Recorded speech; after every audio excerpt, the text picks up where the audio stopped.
And good morning, folks, and welcome to another episode of the Red River Roundup and the Pelican Sports Report and all of those great things brought to you by 446 Sports. And for the first time ever, we are live down on the floor of the Caesars Superdome going on, and Marshall Loeffler is on site. Marshall, what's going on, buddy?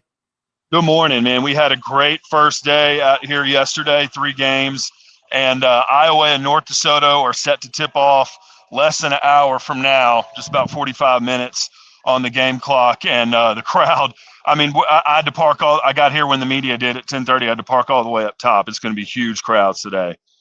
Wow, it sounds like there's more media coverage. Of course, you've got a great host of days today, a great lineup of games today. But before we get into that, let's recap yesterday, because I don't think there was a better way to start than Mangum and Haynesville yesterday. Yeah, Mangum put up almost 500 yards of offense with a bevy of different players. They had a kickoff return for a touchdown. Their quarterback, Colby Casey, who's only a sophomore, had a great game. They had 3 players with over 100 yards, and their offense was rolling all day long. Haynesville also had almost 300 yards of offense. They got a pick six. Isaiah Washington scored on like a 70-plus yard pick six and scored on like a 50-plus yard run. He's committed to LSU. Not surprisingly, he was a big difference maker. Haynesville has a lot of seniors and a lot of talent, and they were able to pull off a thrilling win. There were some extra points missed, some 2-point conversions that were unsuccessful, so each team was kind of trying to play catch-up. It was a one-possession game basically the whole time. Riverside was proved to be the more talented team against Ascension Catholic. Trevin Simon had another big day running, which has been the case all throughout the playoffs. But Riverside, their talent just kind of overwhelmed Ascension Catholic, and they were able to pull away. Christopher Beckler had a passing touchdown and a receiving touchdown early on to get them going. And so Riverside is the champs again. And then in the finale, 2 super talented teams out of a really talented bracket. Dunham, the 5 seed, versus the 6 seed Calvary. They went back and forth. Big plays on offense for their receivers on both sides. Big plays on defense, interceptions for both sides. Both quarterbacks had big days, Hudson Price and Elijah Haven. Dunham had a few more plays throughout the game, throughout the passing game. Haven was a problem all night for the Cavaliers. And just like his dad, Coach Neil Weiner gets a win in the state championship like his dad used to do at Catholic High. So some really big name players that were playing yesterday, and all those guys that we've been talking about all year long made plays, had big individual days. So that was cool to see. Marshall, I want to go back to that first game just a minute with Haynesville and Mangum in that. That first half had 59 points in it. It seemed like every time you turn around, you're hearing Jeff Palermo on the call for the LHSAA network talk about a big play that was going on there. After that pick six, wasn't there a kickoff return for a touchdown right behind it? Right, yeah. There was 14 points scored without an offense, without a first down yet in the game. That's how that started off.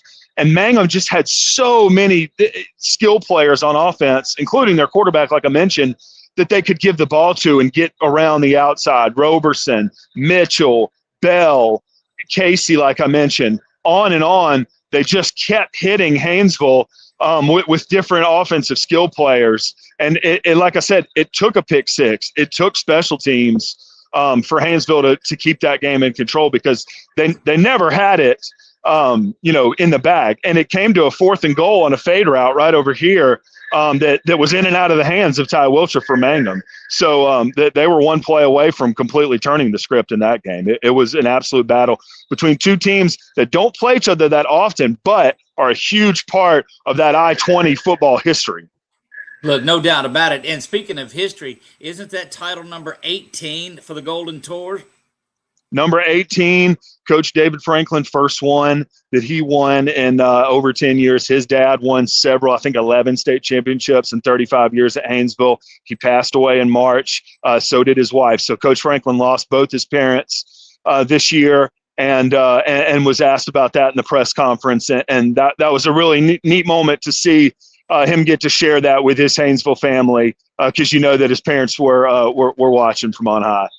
No, it definitely was, and that takes all of this. And he made the comment about how great a game was, but it's that family and that's emotion that shapes really what all of this is about. Yeah, Haynesville, they're a tight knit community. There's less than 150 students in the entire high school. They had about half the students that Mangum had, or excuse me, that Oak Grove had 2 years ago when they were in the state title. So they're a really tight knit community. Just about everybody on their team plays offense, defense, special teams, whatever's needed, and they have a coaching staff that's been there a long time. A lot of alum on that staff. And it's one of those just grassroots program that the Franklin family has built up. Carrying on the success going back almost 100 years of Haynesville football, and kind of to see them culminate that, and still in 2025 still get it done with a small school that's Ironman football. All your top guys play both ways, and you go in there and just like kind of like Hoosiers, just the smaller school comes in there and continually gets it done. Indeed, it was, and you made such a big comment about the Franklins and their family, and Coach Weiner and his dad, who of course just went into the Hall of Fame class. These legacy coaches and these family traditions for so long, you don't see that a lot at the bigger level that you do on that small level. And look, in number only, but in emotion and legacy and stature and history, it's second to none. Yeah, and I think so. That's actually a perfect way to sum up day one of the Prep Classic, is that it's these 2A and 1A and 3A schools that start off this tournament. And, those we'll see it today in select, non-select Division III. GINA, that's one of those programs that was built by that GINA, community with in a place that you really have to do everything yourself. You're not really close to any big city. You got to take care of things like that yourself. St. Charles Catholic only has, I think, less than 400 students in their high school, but they built that program up through family, not only blood, but the family that football creates. So that was a big part of day one, kind of seeing these small communities that get to come and play on the biggest stage in Louisiana, one of the biggest football stadiums, football stages in the world to play a big game. And you kind of got to see those small schools that do it the way they do it, have their day under the lights. I'm going to put you on the spot right here. You saw it live. We saw it in the Dome yesterday. And it's such a rich, deep class. But is there a better quarterback out of the class of 27 than Elijah Haven? I don't think there's a more talented one. I mean, we've gotten to watch Peyton Houston do his thing all year long. We got to see a huge season from Bryce Restovich. Malachi Ziegler is another guy that's coming back next year. So, I mean, and ones that we cover up here in Sellers and then Sellers as well. Yes. The list goes on. Yeah, Carson Sellers will be a top senior next year. He's been throwing the ball so long, it's hard to imagine that. But Haven, I heard the Terrell Pryor comp this week, and then yesterday I also heard the Cam Newton comp, which, I mean, and this is from people that aren't just blowing smoke. I mean, watch the film. He really makes it look easy. The way, I mean, he just takes 3 steps and he's halfway across the Superdome turf. His really strong arm. He's been at Dunham since middle school. He mentioned that in the press conference last night.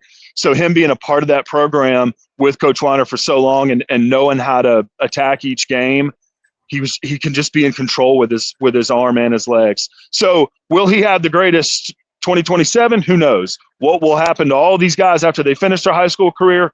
We'll see. But as far as the most talented quarterback, it's hard to argue those measurables. Can you pick out, and we'll close day one with this, can you pick out one performance that said, you know what, this was the talk of day one? Jarvis Washington had 10 catches for 168 yards. He also completed a pass. He kind of looks like someone who used to catch footballs out here. Michael Thomas looks and plays that way. I think he had just the biggest day if you had him on your fantasy team. But I think for Isaiah Washington, for this to be his 3rd Prep Classic final, starting quarterback and starting free safety since he was in 10th grade. I think for him to have a pick six, to have a touchdown through the air, he attempted 1 pass, completed 0, but they didn't need it. The same thing was in the semifinal. Didn't even attempt to pass in the semifinal game. So while Jarvis Washington and Elijah Haven definitely made it pop, Jaden Obikwe for Riverside also had a big, big day. So did Chris Beckler, who I mentioned, Trevin Simon as well. To me, I would say Isaiah Washington, with just the way that story gets to close on his high school career, with just carrying a team for 3 years, and that's exactly what he did yesterday with 2 long touchdown runs on either side of the ball, doing what he does well. Well, we're wearing the LSU shirt and supporting, looking forward to him next year when he makes it down to Baton Rouge for sure. All right, let's close the book on that and take a look at day 2. You've got a juggernaut of a game right out of the chute with one of the most anticipated ones, of course, North DeSoto and Iowa, North versus South. Dennis Dunn, he's back. What's it like there for that? So, I mean, again, we mentioned the difference in the crowd today. You see Coach Dunn at midfield right now, warming up with his team. I'm glad you mentioned the LSU shirt. I'm wearing my Louisiana Tech hat today. Kenny Thomas, the running back for North DeSoto, is committed to the Bulldogs. But it doesn't stop there for North DeSoto. They've got a ton of offensive talent. Luke Delafield's been here. I think he's probably had 2 or 3 different presidents since he's been a starting quarterback for North DeSoto, it seems like. So, but their defense is just as good as you see Iowa getting ready to take the field here. But I think just North DeSoto bringing such a talented team that Dennis Dunn has made into a dome team. So both teams have starting to take the field now, so you kind of hear the energy start to amp up a little bit. But this is where big boy football starts. These are 2 4A schools that had really, really strong regular seasons. And year in and year out, district, non-district, they're playing big boy schedules all season long. So it was really fun to see the small school football. I love that brand. I think you do too. And it was really fun to just watch 1A, 2A programs, play good football. That being said, it'll be good to kind of, as we get in 3A and 4A today, kind of see some big rosters, some, even bigger offensive lines and some big time programs go at it. We're looking forward to that one. And then as soon as that one's over, you've got one of the most anticipated matchups of all is with Coach Jay Rowark and the Gina Giants and Coach Lee Doty in Sterlington, going to be a slugfest in that one. Yeah, Gina had their whole team in the corner down there yesterday watching the second game just to kind of get a feel for being in the stadium and literally adjusting to the lights. The lights are brighter here in a literal sense. So I think that it was really important for Gina to get down here and get acclimated. Of course, you and I have worked really hard to cover Sinlaw football this year. So we've been in tune with Gina's regular season, how strong it's been. I've seen them play on more than one occasion this year. Same goes for Sterlington. And you talk about big boy football. They move to Division II next year. They could probably contend in Division II this year. They are 2-3 deep at every position, extremely solid. Coach Doty, back from his days at St. Mary's, and you've got a relationship with him. He's built a great program. He's got an all-star coaching staff. So that will be a tremendous, tremendous clash of 2 football programs that have been built brick by brick and now are 2 strong powerhouses in their respective districts. And Marshall, they do it a little like a team you're very familiar with, Coach Spat and those Union Farmers. You play some big-time schools in the non-district. A lot of times you get your teeth kicked in, but it builds you for a day like this.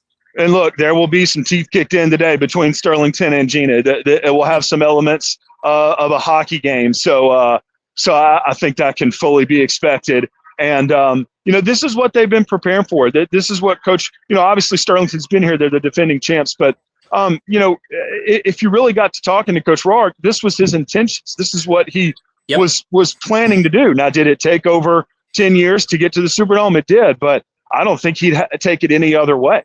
Mm-mm. Well, you look around, Gene, and we were driving around there this morning. All the lights are turned off. The sidewalks are rolled up. I think everybody is down on Poydras today. Yeah, we'll see the black and gold back in the Superdome today when the Giant fans head in to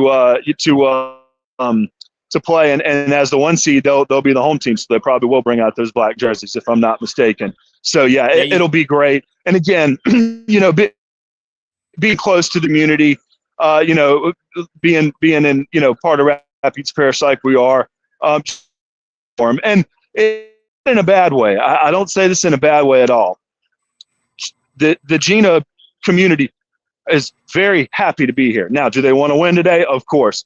But regardless of that, you do have to look at the accomplishment of making the Superdome as something to really, really be proud of. The losing team is never happy walking back in the tunnel here, but to make it to the Superdome is a fantastic accomplishment, and I hope that the entire Gina community is enjoying the heck out of the trip down here.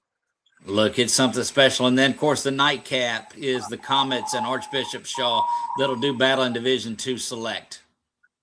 Yeah, I'm really, really looking forward to seeing St. Charles play in person. They're one of those teams that you just constantly talk about discipline in the program and the sharp way that they execute football. Obviously, Archbishop Shaw is the same can be said for them. I'm very, very much looking forward to seeing Shaw play, in person and seeing what they can do. So that they actually will move down a division next year. So this could be their swan song, kind of their farewell to this bracket. But that New Orleans Metro football, it has produced so much football history throughout this century and the last. So I'm really getting to see some 504 battles take place as we get later and on into the weekend. Will be great for us to cover, being from the 318. There you go. Marshall, we're going to let you get to it. First of all, thank you for the reports that you did yesterday. You can look them up and read about them on 446sports.com, on X, on our social media, on Facebook, on wherever you want to go. You can find it. Just search 446 Sports. And our man Marshall Loeffler is on site at the Superdome for that. Marshall, go enjoy some good football, and we'll talk to you tomorrow morning. Yes, sir. Thank you, Doug. There you go. Marshall Loeffler joining us there, and delighted to have him with us. That's going to wrap up our day 2 coverage of it today. Keep an eye out. Go to 446sports.com, and you can find out anything that you need to know. Keep an eye for highlights and videos on our Facebook page, over on YouTube, X, wherever you're at connected. We're there as well. We'll see you tomorrow morning with another report from the 2025 state championships for the LHSAA. We'll see you.